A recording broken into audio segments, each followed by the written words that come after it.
What's up, guys? How you doing today? I'm out here with Marie. Remember Marie? She was talking about when she had was deported here in Haiti and her situation and everything.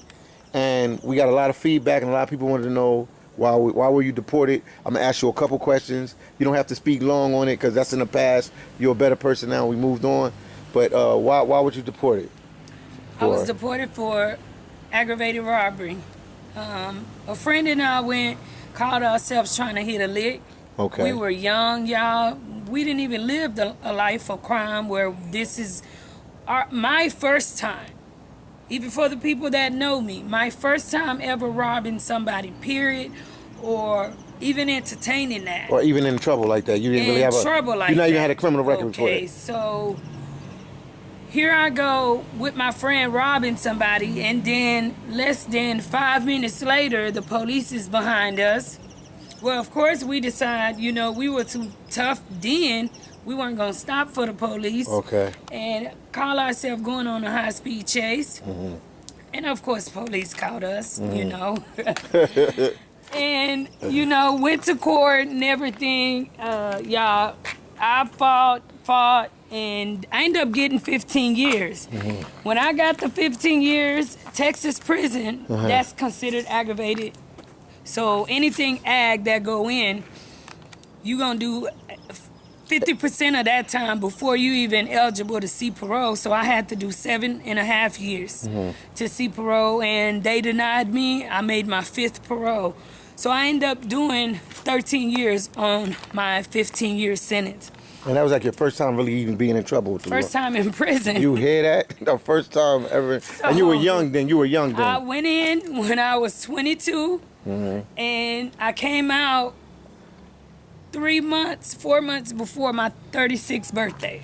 Wow. So I spent majority of my 20s behind the walls. And most of your 30s. And most of my 30s. Thank God, in a way, prison kept me so I don't feel my age. Yeah. Kept me sane. It helped me mentally. And I promise you, I'm not sure if this is something everybody that's been to prison say, but prison have made me a whole different person, a much better woman that today. Now, I hate that I missed that time with my family, with my siblings, with my kids. But I wouldn't take it back, because the woman who I am today, I don't know if I would be that person had I not went to prison. So that was the road you had. That was the road that you felt that you had to take since it happened. I mean, I know nobody wants to take that road, but you learned something while you were there. Since it happened, right? See, when I first went to prison, just to elaborate a little bit, I don't want to make this show about prison, but prison is a part of my life. When I first went to prison, y'all, I was so bittered and upset with myself. I would get in trouble all the time, just do my time any kind of way. And it got to a point where, see, Texas prison, we didn't have phones, we didn't have any of that. So you were actually disconnected from your family. It wasn't, you waited and got in contact with your family through a letter. On, I think, August 6, 2009 was the first day women on Mountain View, which was the unit I was housed at, were allowed to call our family. So I had a chance to call home. And since that day forward, I remembered that day, because that was the day when I called home and I heard my family's voice and I talked to my daughter. I realized I wasn't in this by myself. I felt alone, because a letter give you that instant gratification. It didn't last long. Once you read it, 2 hours go back, you go right back to that cubicle, and in a way you're still broken, because it's an expression. I could always go back and read it. But when I heard their voice, when I actually got to feel and understand I wasn't in this by myself, I decided, God, don't let me leave this place the same person that walked in. And start working on me right here, right now, so that I can get myself ready to face the world that I'm about to head to. So all of this really started within prison. I'm sure I have a lot of people on my YouTube that's been knowing me, and they will tell you, I started changing. I started being positive. I started doing what I needed to do to be a better person. because I kind of felt the road ahead was gonna be rough. Okay. So I had to have a good attitude. I had to know that no matter what comes against me, I'm gonna make it. What about how did they treat you in immigration? How did that work out for you? Well, immigration. Once you got to immigration, I tell you one thing for sure, it's a lot better than TDC. Okay, which whole is a lot prison. better. Okay. And y'all, I'm gonna just be honest, okay? Being incarcerated that long in Texas prison, I didn't know how to use a touchscreen phone. I didn't know how to do so much. And all that. Cause remind you, I left at 22. We had a flip phone. Yeah.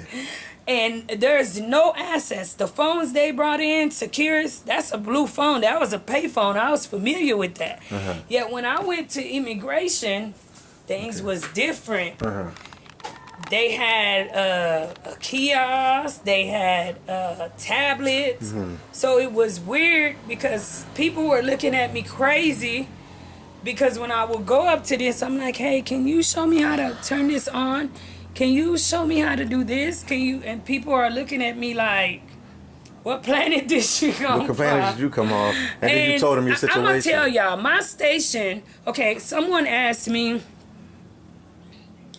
like, how do people treat me about my deportation? Yes. Y'all, in this country, being a woman, right, my deportation really is my secret. Unless you, like, really, really close to me. You know, my family, I try to not share too much information because I am in a place that people are very judgmental in Haiti. Okay. When they see you, they don't know your story. And what little you tell them, especially having been raised in America and them never being delivered from this country, right? Soon as you let them know you went to America and got deported, they automatically give up on you, throw you to the side. In addition to that, I'm in a country where women is really not, we don't really have a voice. So when you're a woman, in addition to that, that's been deported. So it's like a double whammy. So that's why now I'm like, what's wrong with you, Marie? My deportation, my prison, everything I've been through is part of who I am.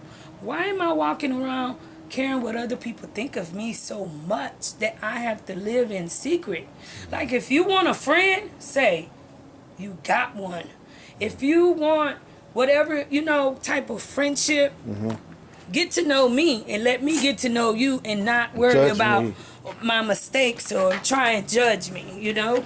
So people, I would say, will treat you different. Like when I went with my biological mother, first thing she told me, y'all, she did not know nothing about me, but she knew I was being deported. She whispered in my ear to not tell nobody that I was coming in as a deportee. As a deportee. That was her way, and she's like, that's to protect you. Wow. Don't tell nobody your business. So, you know, now I'm actually delivering myself, sharing my story, so don't fall. And it's therapy too, you know. It's definitely and I therapy. feel good. I feel relieved. I feel because it's like a load liberated. on your back. It's like a load on your back. We'll go by the pole. I don't have to walk around. I can be myself with y'all. Yeah.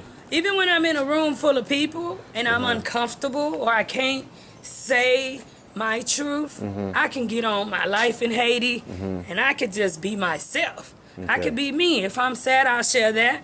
Whatever my day is going, if I've been to prison, I can share that. You know what I'm saying? And not feel like I'm being crucified because I made a mistake years ago. Yeah, that makes sense. Anything else you want to tell them what's going on with you? Like in Haiti, what did you do to make money here? Because they always want to know. Well, I'm going to tell y'all, man, for me, okay, because I know many other Haitians are watching this. Y'all, I don't know nobody in Haiti. I don't have connections. I don't, like I say, I'm a deportee. Yeah. So I don't know the elite crowd. And once you tell somebody you've been deported, then there's a problem. They look at you a little different. Okay, so there's a secret. And then people know automatically that I'm not from the country. Because your English is very well. English is well, and my language, I have an accent. I had to learn it all over again, even though I thought I knew it, talking to my mom and dad. But when I got here, I realized I didn't know nothing. So you had to really learn. You know, so you had to relearn I don't Creole. have a job. Yeah. I have to rely on family, on friends, to, you know, whenever they can send me a few bucks here and there. But I'm not giving up, y'all. Your YouTube is going to blow up. That's why I'm on YouTube. I'm using my brains, praying and hoping that this station, you know, blows up, which it will. It will. Anything attached to me wins. That's my attitude. I'm destined for success. Nothing can hold me back, okay? And when I'm in a tight situation, I think I even do better because it's me against the world. Yeah. That's it. So I have no choice but to win, y'all. So no, I don't have a job. I've looked and looked, and anytime, like, people here are very territorial, y'all. So it's a different culture. Yeah. If I told you this culture, you would say, nah, she lying. Yeah. Why is she making that up? Because the Haitians, when they're in the States, they act different because they have to assimilate to a certain degree to the American culture to survive. So some of the stuff they do here, they couldn't do there. But in their country, they're mean. It's a whole different Like world. me, I love animals. I got to show y'all Teddy too and Hope. Yeah, you got to show Teddy. Yeah. But they're really, they're mean. But that's going to be a whole nother video too, because not everybody, but not everybody is like that. And not I'm every going Haitian to is like credit that. it to But it's rough here. roughness. It's just rough. You have to the be. misery of our country. You don't have a choice. When you walk by, and I don't want to start crying, y'all, because I can get mushy. Yeah. And you see somebody and they're not smiling, and you look at their situation, how do you not understand them? See, I can understand you, but can you understand me? Is the question. You know, so me, my mind is like, I don't have a tonal focus on my goals, true. But when it comes to dealing with others, I don't have that you got to walk this way expectations. I'm the type, hey, if that's what you like and it makes you a better person, I support it. Maybe I might want to learn from it if it's new and I don't know anything about it. But I credit it to a lot, which is first political here. Educational. Some things are universal. But if you don't go to school to learn 1 + 1 = 2, how do you know?